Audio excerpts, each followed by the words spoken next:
Locus of control.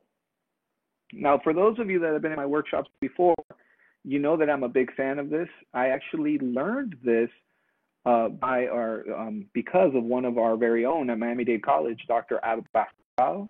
Dr. Abascal, introduced me not directly, but through his literature, introduced me to this locus of control. And although the concept of it I already understood, it's sometimes the way things are presented to you just kind of resonates with you, and the way this is presented just resonates with me, and I love sharing it. Why?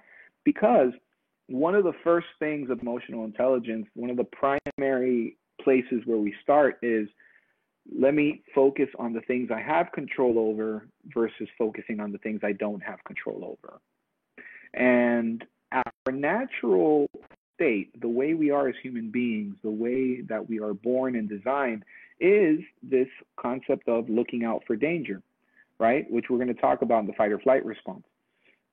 And when we look out for danger, it leads to this negative emotion sometimes, right? Where it's like, if we're constantly looking out for danger, then we're just anticipating for something to happen. We're focusing on things we have no control over. So an external locus of control is those who see themselves as victims due to external events over which they have no control. Now, I always, and I said this in the last session, I always question whether the term victim is appropriate there. But you know what?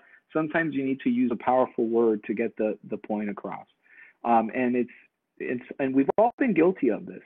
And maybe you know somebody who's just always on that external locus of control, saying things like, well, you know me, I just have the worst luck, or, this person just ruined my day through their behavior, or this one person said something about my outfit and now it ruined my day, or why does this always happen to me, or, things like this. That's an external locus of control where you are allowing external factors that you have no control over to dictate your mood. And the goal, especially with emotional intelligence, as you go applying skills related to emotional intelligence, it's important to try to always kind of shift and navigate in an internal locus of control. And these are people who believe that they are responsible for the ultimate outcomes in their life. They do not wait for fate to lead them. They take active control over their life and situations. Now, let's use a virtual workplace example. You're talking to somebody on the phone from another department, and they are just, their voice is a little bit intense. They're kind of, they're kind of controlling the tone of the conversation. Sometimes they don't even let you get a word in, right? We can easily fall into, this person is ruining my day. This person is making me angry. Who does this person think they are? Why are they talking to me this way? This is not the way to speak to people. And some might be true. But regardless, you're still in this external locus of control, because no matter how many times over you say that, it's not going to change their behavior in that moment.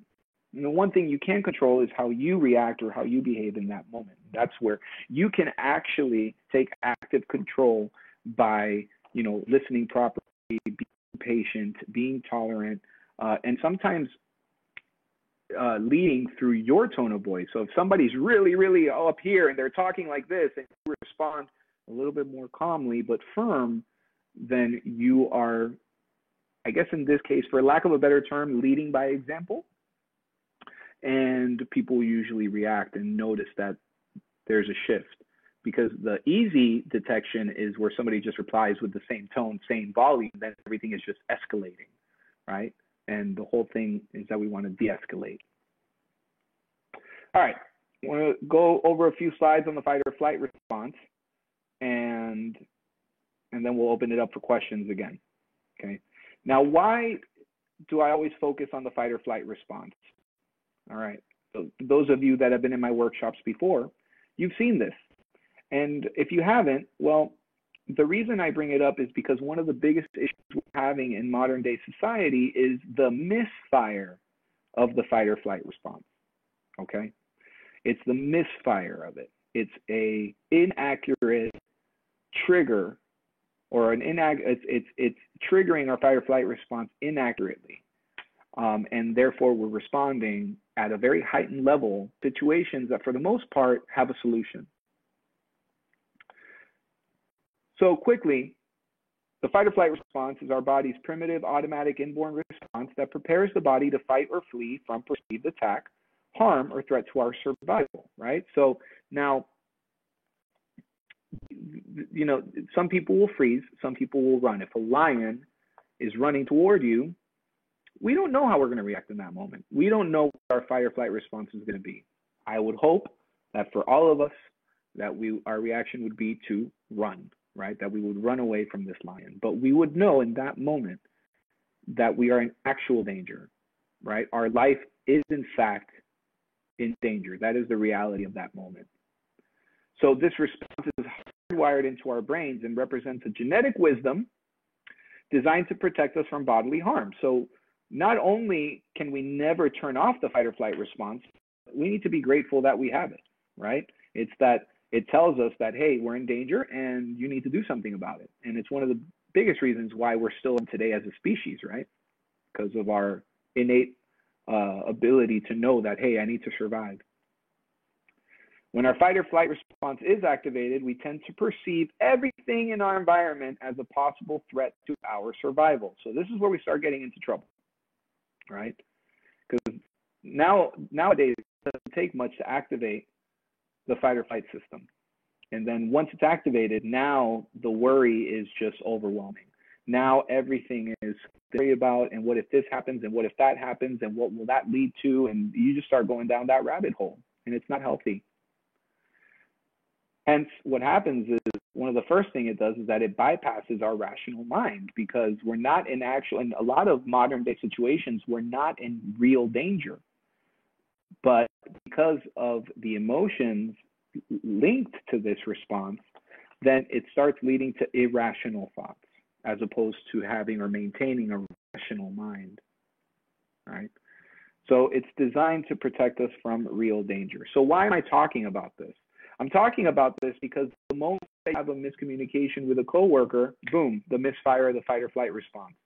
The minute that you realize you messed up on something, boom, the fight or flight response. Your life is not on the line, right? There could be other things on the line that scare you, and that's legitimate, but it's not your actual life. Your life is not being threatened.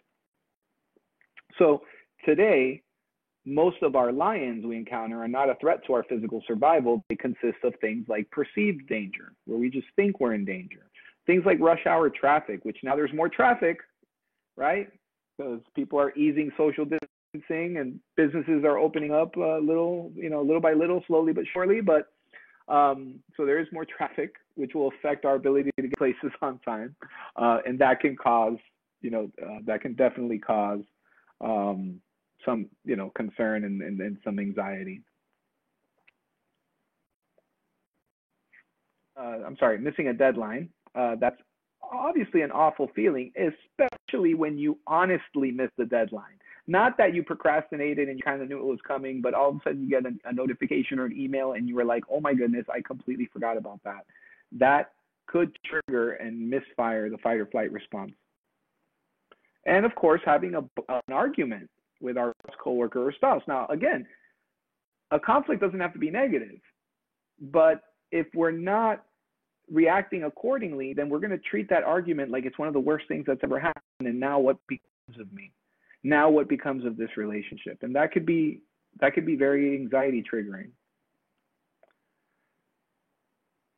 So what happens now, and I'm kind of fast forwarding here a little bit, but what happens now with the activation of the fight or flight response when it's misfired, and what ends up happening to our emotional intelligence? Well, we can't develop emotional intelligence. We don't have that open mind in that moment. Everything is closed-minded. Everything is fine, right?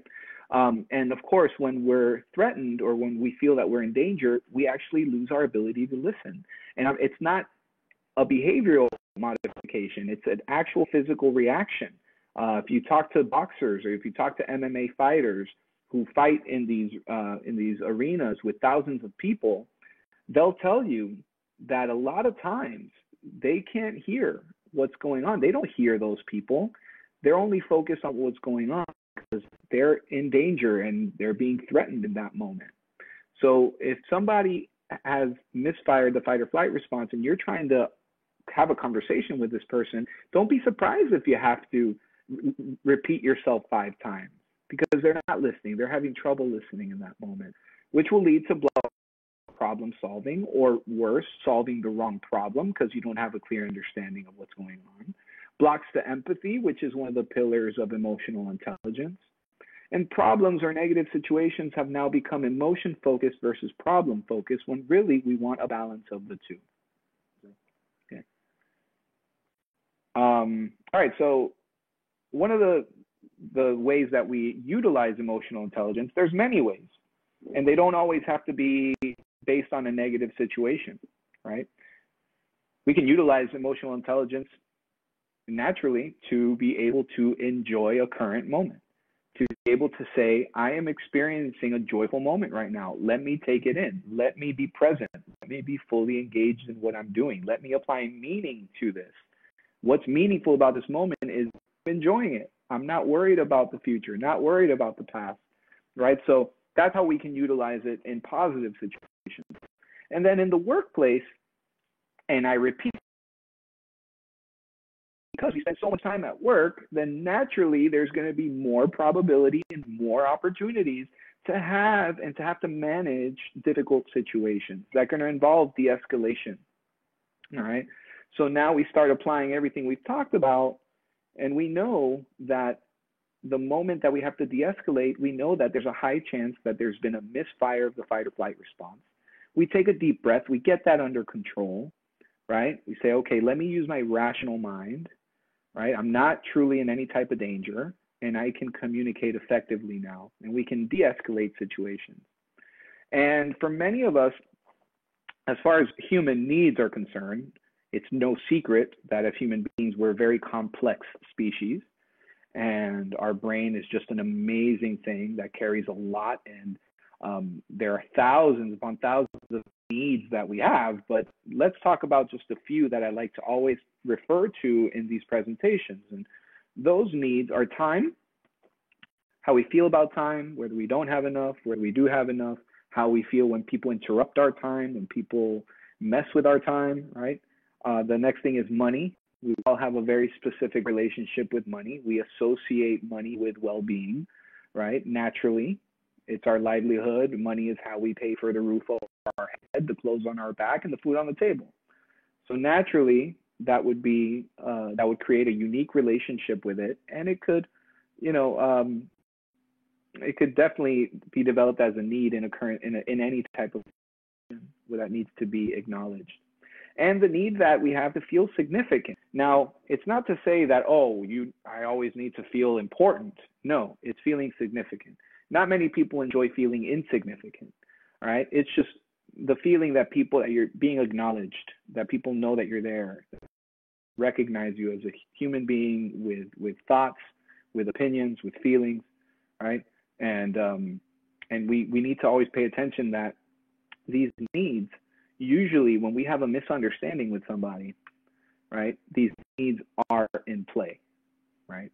If somebody's making you look bad at work, right, for example, the need that's being affected, it's triggering the fight or flight response is money, because if somebody's making you look bad, we automatically go down that rabbit hole that if I look bad, I'm going to get fired. If I get fired, I have no money coming in the bank, right?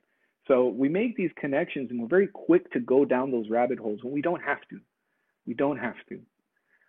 There's many things that we can do before we actually have to focus on that feeling. Okay. So the first thing that we do in situations where there's a misunderstanding or a miscommunication is let's just acknowledge one of these needs, right? Simply acknowledging one of these needs leads to diffused emotions. Like I said earlier, if somebody's emotions are heightened, they're going to have a hard time listening to you, and you're not going to get anywhere. So and all of these examples are based on two people, right? And two people are having a miscommunication, or two people are having a discussion. And all it takes is for one person to give in. And I don't mean give up. I don't mean like just throw in the towel. Give in the sense of, okay, you know what, this is intensifying. I'm going to be the one to diffuse heightened emotions, right? So acknowledging one of those needs really starts that process. It puts the other person in a position to listen and understand you, right? It opens up for a win-win outcome, because now this person says, okay, this person does have that interest in mind. This person is taking the time and effort to make me feel significant in this interaction, in this dialogue, right? They understand me, right? We can best do this through an effective empathy statement, okay? Now, many of us at this point don't struggle with empathy. There was a point in time where people thought empathy was like, oh my gosh, let's have a full-blown discussion on our feelings before we make any, before we make any progress on a situation. No, an empathy statement is just acknowledging the feeling and the need that you feel the person has in order to get on the same page, okay? And something that connects the feeling with the need. I can see how frustrating, there's the emotion, I can see how frustrating it can be as you spent all day here trying to get this handled, which would be, in this case, time. You're acknowledging that the person has lost time, or maybe in their minds, they've wasted time, right? And you're acknowledging how frustrating that can be. Just something like that. It doesn't take long to say. It doesn't take long to formulate. It's through our emotional perceptiveness, which is something we talked about earlier, we can detect. We've all collectively experienced similar emotions. We all know what frustration feels like, what sadness feels like, anger, happiness, joy. And we can say, okay, you know what? I can sense that I'm frustrated. No, I'm not frustrated. I'm, angry. Okay, I'm sorry. I could see how this would make you angry, right? You feel like you've spent a lot of time on this and you're not being acknowledged. Boom, right there. All of a sudden, you have a small agreement. The person can agree with you on that. And that creates the balance of problem-focused and emotion-focused outcomes, which is the balance we're looking for, right? So de-escalation. I'm going to go through now the steps. I'm going to go through 2, and then I'll take a break for questions and comments, and then I'll continue on. Listening is the ultimate, I would say, it's a sign of kindness. Not the ultimate sign of kindness, but it is one of the ways we show kindness, is genuinely, openly, and actively listening to somebody. I think that is the moment where the message is already being sent, and you don't even have to say a word, but the message is already being sent that, hey, this person really wants to get this resolved. This person is invested. This person is not just here to argue. This person is just not here to win.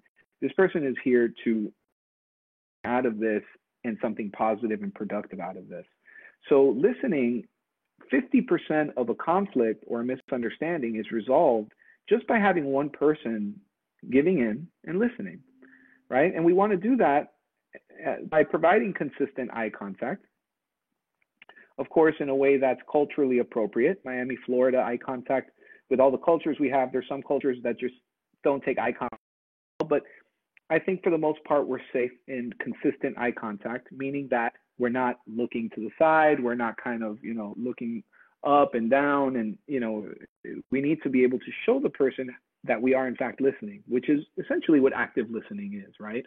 It's not only listening, but how are we showing the person and letting them know that we're listening. Eye contact is first. Warm acceptance and unconditional positive regard. So again, going back to the open-mindedness part, if you have an open mind about this person's behavior, you're able to perceive them, you're able to show compassion, they're going to sense that. Let's say this person is being warm about it. They're not being combative, right? They're being accepting, right? They're acknowledging that I feel a certain way, and they're not making me feel like I'm wrong. It's just the situation we're in, right? So another thing we can do is with the words that we use while we're listening. So listening isn't just about, yes, you can speak while you're in that listening phase, right? And mostly, hopefully, it would be in the form of restating, like, hey, okay, wait, let me make sure I understand you. Or are you saying that this happened? Oh, okay, I just want to make sure. It's kind of like a way of checking in, and it lets them know, oh, this person is interested, right? Saying things along the way, like, I totally get that, or I understand, or, oh, I can see where you're coming from. Minimal encouragers always go a long way. Reflecting. start gathering information, right? Information gathering. This is where we start trying to figure out what's the emotion behind this. Say this seems frustrating to you, and you can get that validation. The person's, yes, of course I'm frustrated, or yeah, totally frustrated, right? And then we want to maintain effective nonverbal behaviors, right? And in the virtual world, there's I have on that. Obviously, video conferencing, the nonverbal behaviors, they remain as if you were in person with somebody, right? Because they can see you. So obviously, the nonverbals stay. But then the question becomes, what about through email or chat or in a phone call? They can't see my nonverbals. Well, there's definitely a correlation with how you are physically to how you communicate. So for example, if you maintain an erect posture, it's going to change the way you communicate, right? When you stand up straight, it exudes confidence, an assertive tone, which is a healthy way of communicating, right? Assertive communication, right? Facing the person squarely. Well, obviously in video conferencing, it's encouraged that the person, like I am right now, or at least I am, that is centered, and I'm facing you guys squarely, and that applies in person as it applies to the video conferencing. Over the phone or via chat, this would be being in a proper position to where you are focused, right? You're focused on what's going on. You're engaged in the interaction. Leaning forward. Sometimes people do this naturally. People be on the phone with somebody, and they naturally kind of go like this. Because leaning forward, there's a connection there with listening. But in person, it definitely lets the person know that you're engaged. Now, obviously not in an awkward way where you're getting super close to them, but leaning forward a little bit to let them know that you're there. Open arms. This one translates whether you're with the person or not. If your arms are crossed, your tone will change because it's coming from a thought. It's coming from a behavior. It's coming from a feeling that a lot of times is negative or resentful. So if your arms are crossed, even if the person can't see you, what you're saying is it's still going to come across a certain way. So we got to try, and I say we because I struggle with this a lot. We got to try and just keep open arms while we're communicating and listening. And when it's time to restate or reflect, that we use a firm and calm voice, right? We don't we don't have to raise our voice, and we don't have to shy away either. But a firm, calm, and assertive tone really goes a long way. So once we've listened, we've taken care of a lot already. And now we can share, right? So in the workplace, this is really, obviously listening is important. We've established that. But in the workplace, and any other relationship, but just in the virtual workplace, in the regular workplace, now we share. Sharing is the part where we actually imagine how the world looks through the eyes of another. So you have a person who is always in survival mode. You have a person who's always angry or always kind of anticipating something's going to go wrong. And instead of being reactive to that person, saying, wow, I wonder what it's like to live life looking at life through that lens, and then all of a sudden now compassion opens up. And then that leads to empathy, imagining how another person must feel according to that situation. And then that leads us to the short and sweet empathy statement. So we can diffuse the situation.